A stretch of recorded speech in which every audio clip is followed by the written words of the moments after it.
구약전서 사무엘상 24장 1절에서 7절까지 있는 말씀. 사울이 블레셋 사람을 쫓다가 돌아오매 어떤 사람이 그에게 말하여 이르되 보소서 다윗이 엔게디 광야에 있더이다 하니 사울이 온 이스라엘에서 택한 사람 3,000명을 거느리고 다윗과 그의 사람들을 찾으러 들염소 바위로 갈새 길가 양의 우리에 이른즉 굴이 있는지라 사울이 뒤를 보러 들어가니라 다윗과 그의 사람들이 그 굴 깊은 곳에 있더니 다윗의 사람들이 이르되 보소서 여호와께서 당신에게 이르시기를 내가 원수를 내 손에 넘기리니 네 생각에 좋은 대로 그에게 행하라 하시더니 이것이 바로 그날입니다 하니 다윗이 일어나서 사울의 겉옷자락을 가만히 베니라. 그리한 후에 사울의 옷자락 뱀으로 말미암아 다윗의 마음이 찔려 자기 사람들에게 이르되 내가 손을 들어 여호와의 기름 부음을 받은 내 주를 치는 것은 여호와께서 금하시는 것이니 그는 여호와의 기름 부음을 받은 자가 됨이니라 하고 다윗이 이 말로 자기 사람들을 금하여 사울을 해치지 못하게 하니라. 사울이 일어나 굴에서 나가 자기 길을 가니라. 아멘. 오늘 날이 참 좋습니다. 가을 햇볕이 따갑고 따스하고 또 바람도 없어서 적절히 시원하기도 하고 그러면서 요즘에 아마 지난주하고 또 달라진 것이 산이 많이 바뀌었죠. 색깔이 확 바뀌었어요. 마당의 분위기가 바뀌었어요. 저는 가을 남자입니다. 그래서 가을만 되면 가슴이 쓸쓸하고 가슴이 아파오고 또 센티멘탈해지는 그런 습관적인 이 감성은 어쩔 수가 없는데 그리고 또 한 달 뒤가 되면 그 잎사구들이 하나씩 다 떨어지고 마른 앙상한 나무만 남을 것입니다. 그런데 이런 것들을 우리가 늘 겪으면서 별 느낌이 없고 감흥이 없을 수도 있습니다만 우리 인생 속에 살아가다 보면 우리 인생 살아가는 세상에는 어디나 광야라고 하는 것이 있습니다. 그것이 외적인 광야일 수 있겠지만 우리의 삶 속에서 벌어지는 내적인 광야죠. 여러분 생각해 보면 삶은 시련의 연속이에요. 저도 가끔 그런 생각을 해봅니다. 어떤 분이 그런 이야기를 해요. 목사님은 참 좋겠다고. 그래서 뭐가 그렇게 좋아 보이느냐. 일단 하나님을 섬기니 좋을 것 같고 또 한 가지는 가르쳐도 성경 한 권만 가지면 다 되는 거 아니냐. 그러니까 지금 목회를 몇 년 하셨냐. 한 33년 했다. 그랬더니 목사님은 그냥 나가면 되는 것 아닌가요? 그런 얘기를 하길래 내가 속으로 그랬죠. 모르는 소리 하덜 말아라. 저는 오히려 학교 선생님들이 부러운 적이 좀 있습니다. 또 교수님들이 부러운 적이 참 많습니다. 왜냐하면 그분들은 자기 신들이 낸 책을 가지고 연구한 것을 바탕으로 해서 그 똑같은 내용을 몇 년 울고 먹으면 되잖아. 그죠? 똑같은 강의. 학생은 계속 바뀌니까. 근데 목사가 어려운 게 뭐냐면 학생이 안 바뀌어. 좀 바뀌면 어떻게 해보겠는데 바뀌질 않아. 매일 뭘 먹겠다고 앉아있는데 저는 그 시간 되면 나와 설교를 해야 되잖아요. 어떻게든지 하긴 해야 되잖아요. 그러니까 준비된 설교가 아니면 도저히 먹일 수가 없으니까 어쩌면 이것도 하나의 내 인생에 주어진 하나의 시련이며 또 하나의 십자가가 아닌가 하는 생각을 가지게 되는데 그래도 이런 것들은 예견될 일들이니까 준비할 수 있겠지만 우리가 예기치 않은 일들 이런 일들이 우리 일생에 갑자기 벌어지면서 평온했던 일상을 깨뜨리는 경우가 참 많아요. 그럼 평온했던 일상이 무너져요. 상상도 못했어요. 예를 들어서 야곱 같은 사람이 그랬잖아요. 요셉이 그랬죠. 욥도 마찬가지죠. 그러면 주변에 따뜻했던 시선들이 갑자기 싸늘해집니다. 그리고 내가 할 수 있는 일이 아무것도 없어요. 무력감에 사로잡히죠. 자, 이상해요. 이렇게 내 삶이 바뀌면 내가 보았던 익숙했던 모든 것들이 갑자기 낯설어집니다. 그리고 내가 외계인처럼 느껴집니다. 자, 이럴 때 성경은 비로소 우리 영혼이 하나님의 현존 앞에 서게 된다, 이렇게 영적으로 해석을 해놓고 있습니다. 예를 들면 시편 기자는 130편 1절 2절에서 이렇게 토로합니다. 표준 세번역 말씀입니다. 주님, 내가 깊은 물 속에서 주님을 불렀습니다. 자, 깊은 물에 지금 잠겨 있는 거예요. 캄캄해요. 숨도 쉬질 않아요. 그러면서 주님, 내 소리를 들어주십시오. 나의 애원하는 소리에 귀를 기울여 주십시오. 이런 경우 여러분 있었죠? 정말 좌시면에 빠진 것 같은. 옆에 가족이 있는데 가족에게도 토로할 수가 없어요. 내가 깊은 물 속에서 주님을 불렀습니다. 여기서 말하는 깊은 물이란 우리가 경험하는 깊은 힘든 역경과 시련을 가리킵니다. 세상과 단절된 것 같은 그런 마음이 들어요. 저도 목회자이지만 그럴 때가 가끔 있습니다. 온 세상과 단절된 것 같은 그런, 혼자 더 깊은 곳에 빠졌던 것 같은 그런 답답함, 아픔.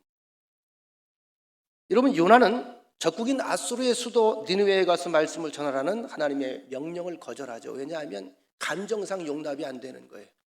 우리를 괴롭히고 침범하고 약탈하고 빼앗아가고 정말 빨리 멸망했으면 좋을 아주 사악한 무리들, 적국인데 거기에 가서 복음을 증거하래. 너무 싫었어요.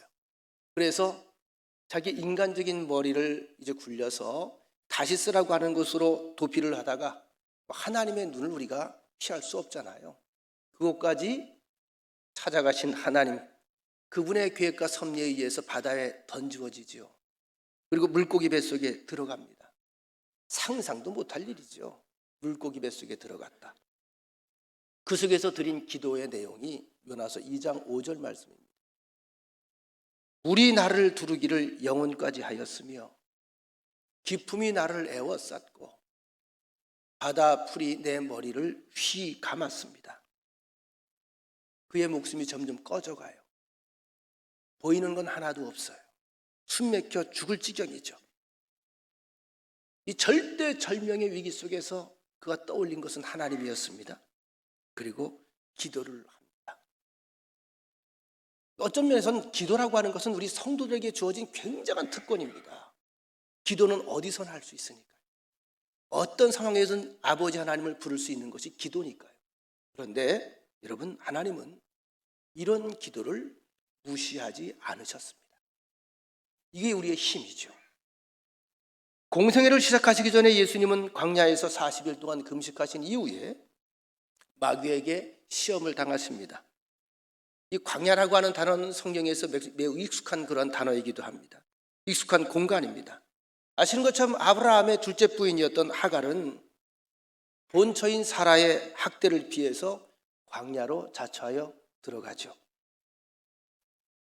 이스라엘 전체가 출애굽할 때에 그 공동체도 하나님께서 광야를 거치게 했습니다. 다윗도 사울의 추격을 피해서 광야로 들어가야 했고, 우상들과 한판 대결을 벌였던 위대한 용사 엘리야 선지자도 광야로 도피해야 했습니다. 이 광야라고 하는 것은 헬라어로 에레모스, 히브리어로 미드바르, 황량하고 척박한 장소. 이 광야라고 하는 단어가 인간의 경험을 드러내기 위해 사용될 때는 다른 사람들로부터 소외된 상태, 버림받은 상태, 친구나 지인의 도움이나 보호를 일체 받지 못하는 외딴 섬이 된 상태를 의미합니다. 여러분, 살다 보면 우리가 원치 않지만 광야의 선것 같은 상황에 빠질 때가 참 많습니다. 내 사정을 들어줄 사람도 도와줄 사람도 없어요. 그 쓸쓸함을 달래줄 위안거리도 없습니다. 이 광야로 내몰린 순간의 사람은 자기가 얼마나 취약한 존재인지 비로소 절감합니다. 큰 소리 뻥뻥 치며 자신만만했던 사람이 어느 순간 오그라진 번데기처럼 오그라집니다. 그런데 이상하죠? 이럴 때일수록 사람은 감각이 예민해져요. 그럼 누가 신경기를 자주 내죠? 예민한 사람. 예민한 사람이 신경기를 자주 난다는 이야기는 뭐죠? 그가 지금 상태가 좋은 거예요, 안 좋은 거예요? 안 좋은 거예요. 모든 게 적으로 느껴져요. 적대감이 생깁니다. 이 광야는 분명히 시험의 장소입니다. 성경에서 시험, 파이라죠. 이 단어는 부정적인 의미와 긍정적인 의미로 두루 사용이 됩니다. 부정적인 의미로는 이스라엘이 광야에서 위기가 닥쳐올 때마다 하나님의 은혜를 배척하고 하나님의 신뢰를 의심하면서 철회하면서 원망과 불평으로 항상 그렇게 태도를 돌변하게 되죠. 그런가 하면 우리가 이 시련의 시간에 시련이 올 때마다 시련을 하나님의 가슴을 품고 들여다본다면 그것 또한 하나님의 또 다른 사랑의 한 부분인 것을 깨닫게 됩니다. 이것은 긍정적인 부분이에요. 사도 바울은 성도들에게 고린도후서 13장 5절에서 이렇게 권고합니다. 여러분은 자기가 믿음 안에 있는지를 스스로 시험해보고 스스로 검증해 보십시오. 내가 믿음 안에 있는지를 스스로 한번 돌아보고 검증해봐라. 여러분은 예수 그리스도께서 여러분 안에 계시다는 것을 알지 못합니까? 내 안에 예수가 계시다는 것을 알지 못한다면 여러분은 실격자입니다. 오늘 본문에 엔게디라고 하는 장소가 등장을 합니다. 이 광야는 단련의 장소입니다. 시험의 장소이기도 하지만 단련의 장소입니다. 광야에 서는 순간에 삶이 단순해져요. 제가 이제 이러저러 하다가 사람들을 만나게 되면 특전사 출신들을 제가 좀 부러워해요. 왜냐하면 텐트를 잘 쳐. 그리고 한겨울에도 잘 살아남아. 저는 그런 재주가 없어요. 텐트를 치고 캠핑을 하고 이런 걸 못해요. 로망처럼 가지고 있는데 그걸 못하겠어요. 할 줄 아는 게 없어요. 못질 하나 제대로 못하니 뭐 나가 굶어 죽지 얼어 죽지 뭘 하겠어요. 그 사람들 보면 너무 부러운 거예요. 그래서 제가 물어봤어요. 그걸 잘하는 비결이 뭐냐? 아주 기가 막힌 진리를 알려줍니다. 목사님, 생각을 단순하게 가지면 살아남습니다. 무조건 적지에 떨어져서 살아남는 것은 살아야 되겠다.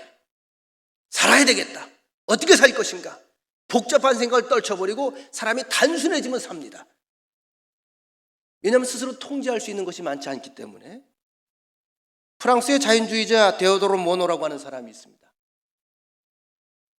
이 사람은 누구보다 사막을 좋아했고 사막을 사랑했던 사람인데 이 사람은 사막을 학교에 빗대어서 설명을 합니다. 이 공간은 파우스트적인 인간을 받아들이지 않는다. 사막을 얘기하는 거죠.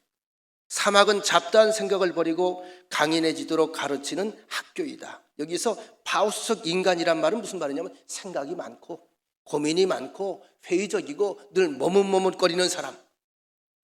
그러니까 여러분 끊임없이 무언가를 많이 머릿속에 추구하는 사람, 이런 사람을 사막에 던져놓으면요 다 죽는다는 거예요.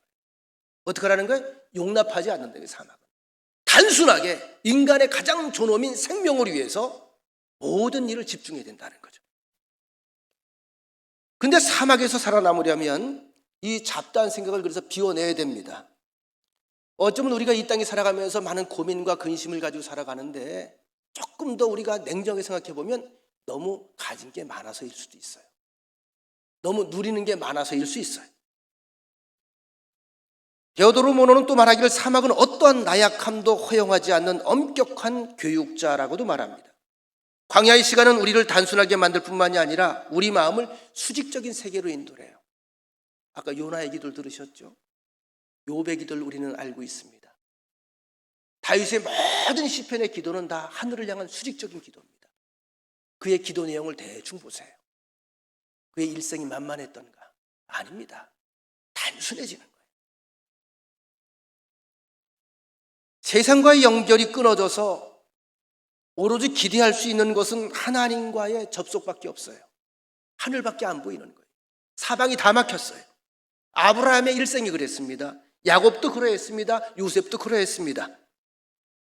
모세와 여호수아 역시 마찬가지입니다. 그래서 이 광야의 시간은 그렇기 때문에 우리가 하나님을 깊이 만날 수 있는 기회가 되기도 합니다. 다윗도 광야의 시간을 견뎌야 했습니다. 그의 광야는 이중적이에요. 내적 광야도 외적인 광야도 같이 더불어 겹친 겁니다. 실제 그가 지금 오늘 본문에서 토로하고 있는 이야기들, 이 장소는 그가 감내해야 될 아주 척박한 땅이었어요. 사해바다로부터 이어지는 사막지대입니다. 앞에 우리가 이미 아는 것처럼 엘라 골짜기에서 벌어진 골리앗과의 싸움에서 그는 소년 장수로 갑자기 이름을 사실은 드러내게 됩니다. 역사의 무대에 등장을 했어요. 이rak 영웅이 돼. 아이돌 영웅입니다. 화려한 등장입니다. 이젠 성공이 눈앞에 펼쳐져 있어요. 그런데 시련의 시작인 줄 몰랐습니다. 사람들의 시선이 다윗에게 쏠리기 시작하면서 곁에서 이것을 지켜보고 듣던 사울왕은 오히려 불안해집니다.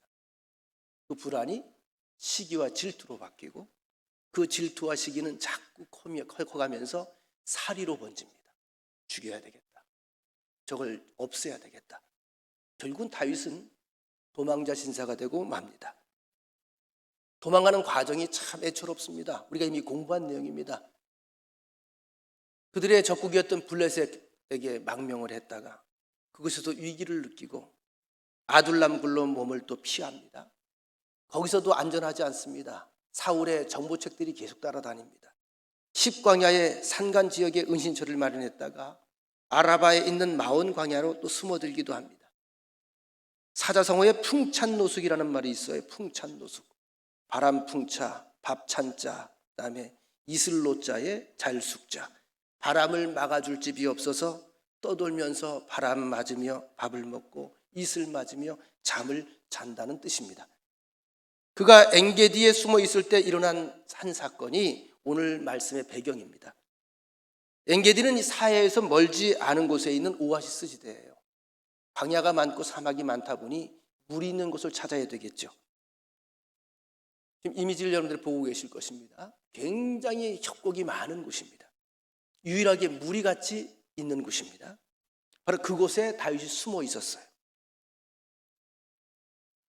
그곳이 얼마나 아름다웠던지 아가서에서는 아가서 1장 14절에서 자기가 사랑하는 연인의 아름다움을 빗대서 이 엔게디를 언급하기도 합니다.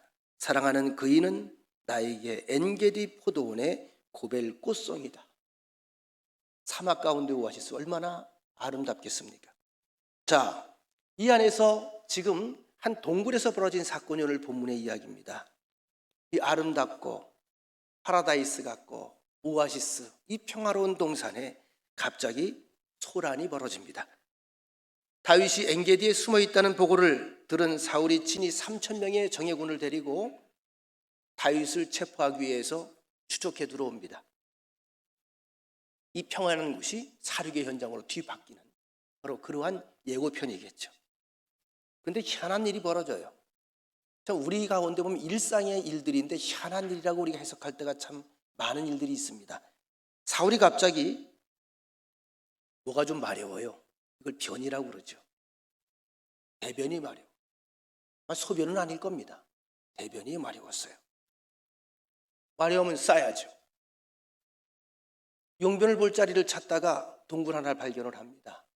지금 군인들이 많이 있잖아요. 부하들이 많이 있잖아요. 자의식이 있는 인간은 누구나 이 배설을 은밀하게 해결하려고 하는 그러한 것이 하나의 자존심으로 여깁니다. 사울은 지금 그래서 동굴을 찾아 들어갑니다. 너희들 밖에 있어. 나 볼일 좀 보고 올게. 자, 사울이 혼자 들어가죠. 같이 갈 수 있는 장소가 아니잖아요. 경호원도 옆에 없어요. 칼도 내려놓고 겉옷도 벗어놓고 지금 쪼그린 채 앉아 있습니다. 상상해 보시기 바랍니다. 완전히 취약해진 상태. 누구나 이럴 수밖에 없죠. 우리의 역사에는 이런 유머가 있습니다. 뜻밖의 일들이 역사의 큰 틀을 바꿔놓는. 여러분, 우리가 성경으로 돌아가 보십시다. 역청을 발라서 물이 새지 못하도록 조그만 갈대 상자를 하나를 만들었어요. 그리고 날강 위에 띄워놓습니다. 날강에서 붕붕 이거 떠내려갑니다. 그때 바로 그 순간에 바로 왕의 딸 공주가 그곳에 와서 그 상자를 발견하고 그 상자를 건질 줄 누가 알았습니까? 그 상자 속에서 태어난 지 몇 달밖에 안 된 모세가 빵꾸 굽고 있습니다. 이 한 공주의 작은 자비의 행동 하나가 위대한 출애굽 사건의 서막이 될 것을 누가 알았습니까? 그래서 우린 말합니다. 이것은 우연이 아니라 필연이었다.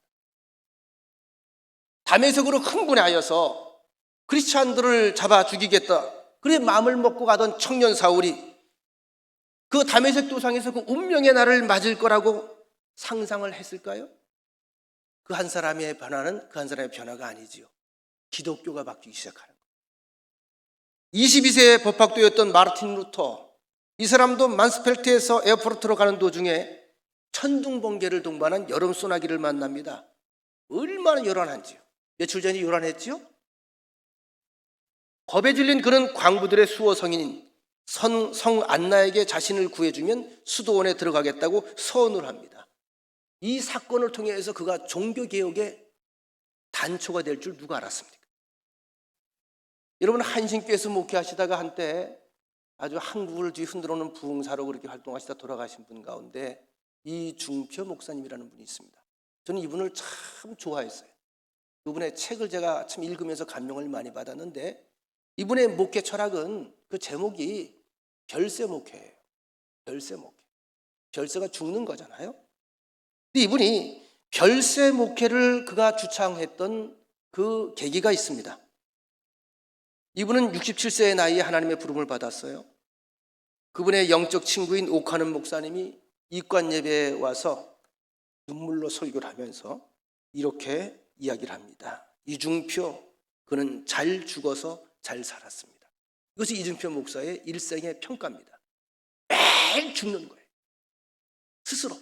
그래서 잘 사는 거예요. 이게 별세 목회입니다. 타고난 지병 때문에 매년 7년마다 수술대에 올라야 했고, 그때마다 죽음은 그에게 성큼성큼 다가오는 거예요. 수술대에서 살 수도 있고 죽을 수도 있고. 그러니까 죽음이라는 것이 멀리 있는 게 아니에요. 이분은 언제나 죽음은 친숙한 존재예요. 위협적인 존재예요. 그러던 어느 날 누가복음 9장 31절을 읽으면서 커다란 하늘의 우레소리를 본인의 고백입니다. 들었다는 거죠. 그 내용은 예수님께서 변화산에서 모세와 엘리야를 만나서 얘기를 나누시던 중에 예수님께서 당신이 순환당하실 일을 상의하는 내용입니다. 이 말씀의 내용은 이렇습니다. 영광 중에 나타나서 장차 예수께서 예루살렘에서 별세하실 것을 말할세. 참 이상하지요? 여러분, 성경을 참 유심히 보세요. 장차 예수께서 예루살렘에서 별세하실 것을 말할세. 별세가 뭐지요? 세상과 이별하는 거잖아요. 이게 그리스도의 십자가 죽음을 예고하는 것이잖아요. 아, 이게 복음이구나. 예수님이 장차 죽는 거, 죽음으로 말미암아 우리가 사는 거, 그 죽음으로 말미암아 우리가 죄사함 받는 거, 그래서 천국 백성이 되는 것. 이 한 단어에 꽂힌 거예요. 그 이 별세 복음이 가장 잘 고백된 것이 갈라디아서 2장 20절인 것을 알게 됩니다. 내가 그리스도와 함께 십자가에 못 박혔나니 그런즉 이제는 내가 사는 것이 아니요. 이 말씀이 그의 인생과 목회를 송두리째 바꿔버립니다. 복음은 그리스도가 나를 위해 죽었다는 것만이 아니다. 내가 그리스도와 함께 죽었다는 것도 복음입니다. 죽기 위해 죽은 것이 아니라 그리스도가 내 안에 살기 위해 난 죽는다. 사도 바울의 고백이기도 하죠. 이제 내가 사는 것은 그를 위해 날마다 죽고 다시 사는 것이다. 내가 그와 함께 죽고 그러면 그가 내 안에 살고 나는 그를 위해 살고.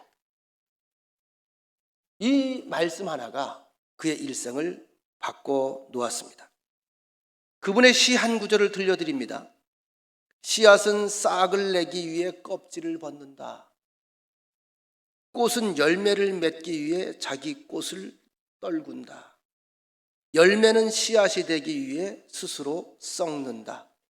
나비가 되기 위해 애벌레는 자기 죽은 무덤을 비단으로 남긴다. 죽은 자만이 산다.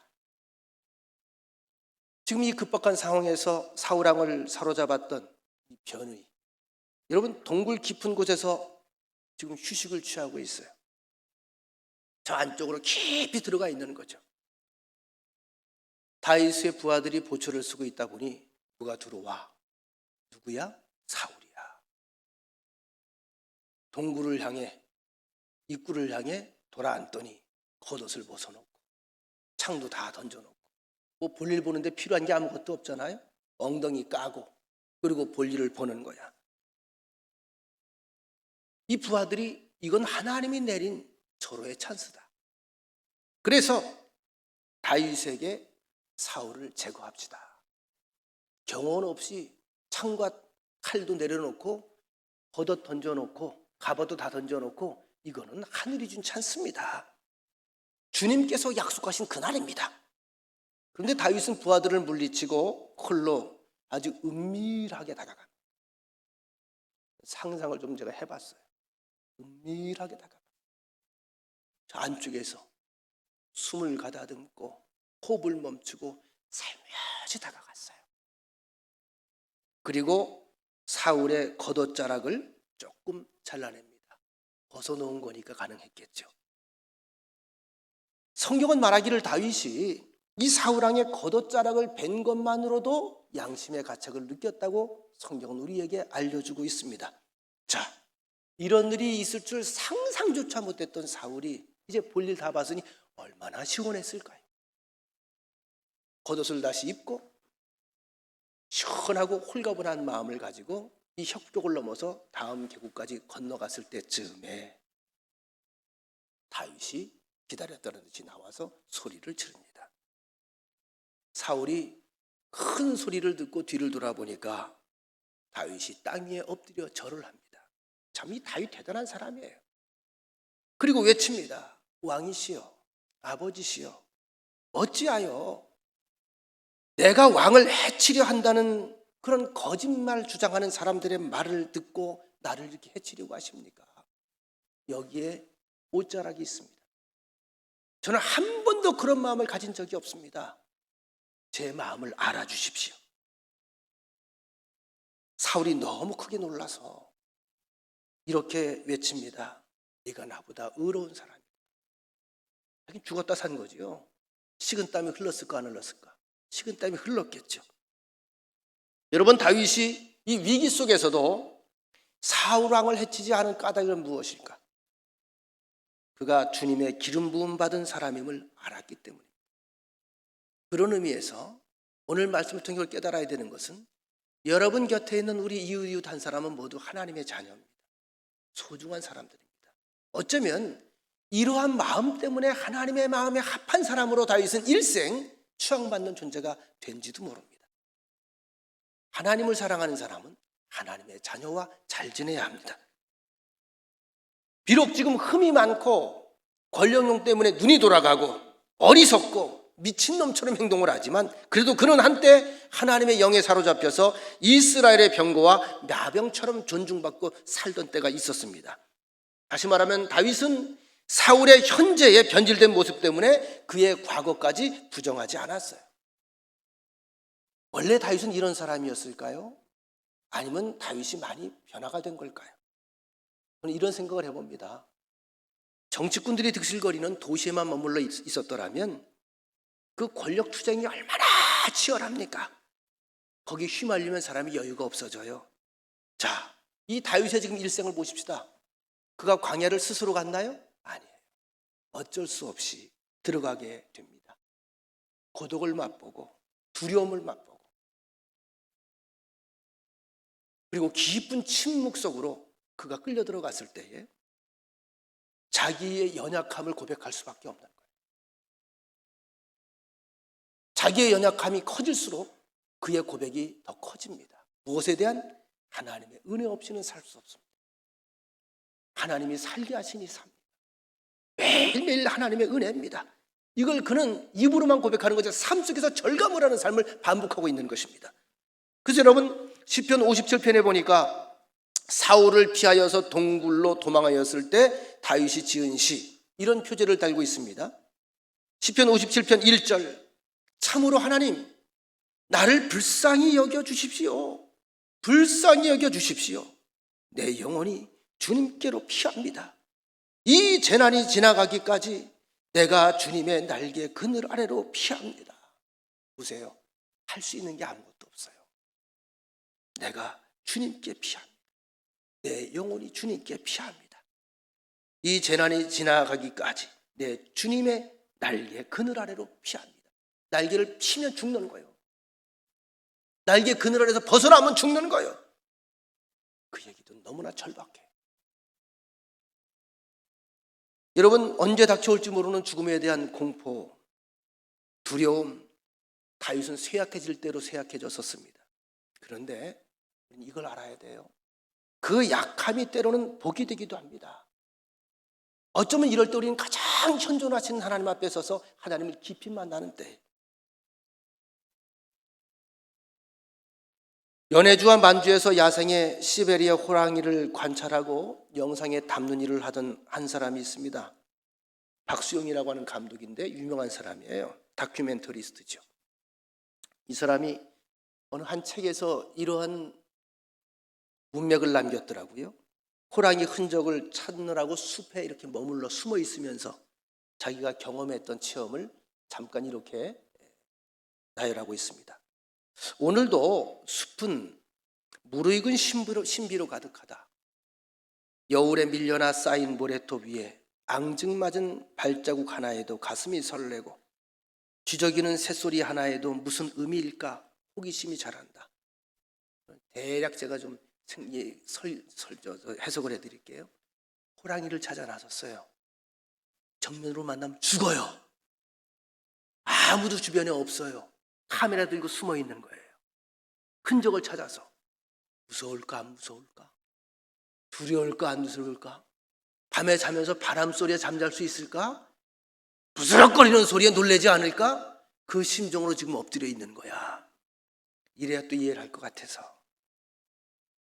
다 이해할 수도 감히 바라볼 수도 없는 광활한 미지의 세계가 없었다면 나는 먼지 같은 존재의 미소함을 느끼지 못했을 것이다. 이 미소라고 하는 것은 작을 미, 작을 소자예요. 작고 작은 먼지 같은 존재라는 거예요. 다 이해할 수도 감히 바라볼 수도 없는 광활한 미지의 세계가 없었더라면 나는 먼지 같은 존재의 미소함을 느끼지 못했을 것이다. 그랬다면 죽음이 채 오기도 전에 유한의 틀에 갇혀 고사했을 것이다. 나는 걸음마를 배우는 아기처럼 광활한 미지를 걷고 머리가 아닌 온몸으로 느낀다. 그러다 문득 그 미지의 세계와 하나됨을 느낀다.